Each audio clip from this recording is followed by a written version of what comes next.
We're approaching half past the hour on your Monday morning, and as the United States and Israel continue to strike Iran, lawmakers on Capitol Hill are looking to rein in President Trump's authority to take this kind of military action. Lawmakers in both chambers are gearing up for a possible bipartisan war powers resolution to stop the president from launching more strikes. NewsNation Washington correspondent Hannah Brandt is at the Capitol for us with those details. Hannah, lawmakers are also demanding answers from the White House over these strikes.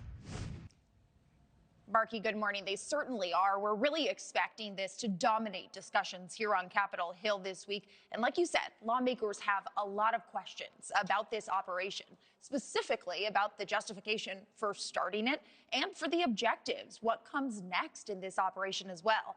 Tonight, they'll get an opportunity to ask some of those questions because we're told by sources that these officials will be briefing the ranking members and chairs of the House and Senate Intelligence, Armed Services, and Foreign Affairs committees. Then tonight, these officials will be briefing the full House and Senate.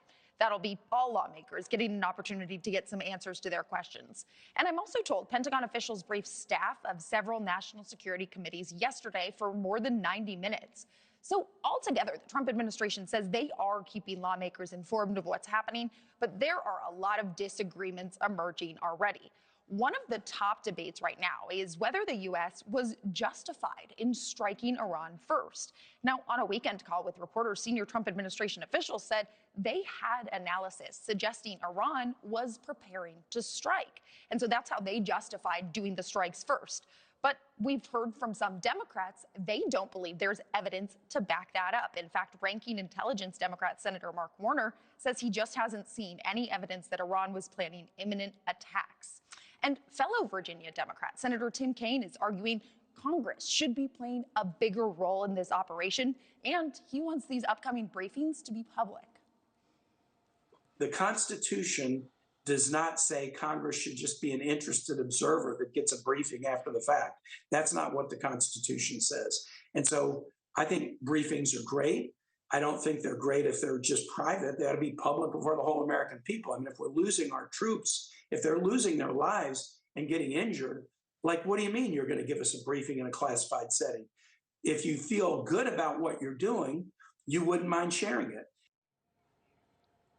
Senator Kaine is also one of the lawmakers leading the push on Capitol Hill to vote on what are known as war powers resolutions.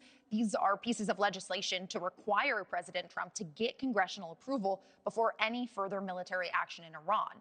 And a source tells us that Speaker Mike Johnson is planning to bring the House version up for a vote this Thursday. But I would note, even if these resolutions do pass, we would expect President Trump to veto them. So they would mainly be for messaging purposes, Markie. Yeah. And speaking of messaging, I think also important to tell everybody that at 8 o'clock Eastern time, 7 o'clock Central, we are expecting a press conference from Secretary of War Pete Hegseth on the latest with Operation Epic Fury. Hannah, while I still have you, this issue is really testing Republican unity ahead of the midterm elections. And some on the right. What more can you tell us there? It absolutely is. Here on Capitol Hill, it's really only a handful of Republican lawmakers that we're hearing come out in opposition to these strikes. But in the larger MAGA movement, we're certainly seeing some division happening over this operation. I would say there are some notable disagreements emerging from people like former Congresswoman Marjorie Taylor Greene, who called the operation a betrayal of President Trump's promises to be America first. And right-wing commentator Tucker Carlson also adding to the criticism. He called these strikes absolutely disgusting and evil. When we zoom out a little bit and take a look at what the American public thinks, a new poll from Reuters Ipsos found only 1 in 4 Americans support these strikes at this point. But like you mentioned, midterms are coming up. In fact, tomorrow is the start of midterm elections with primaries in North Carolina, Texas, and Arkansas.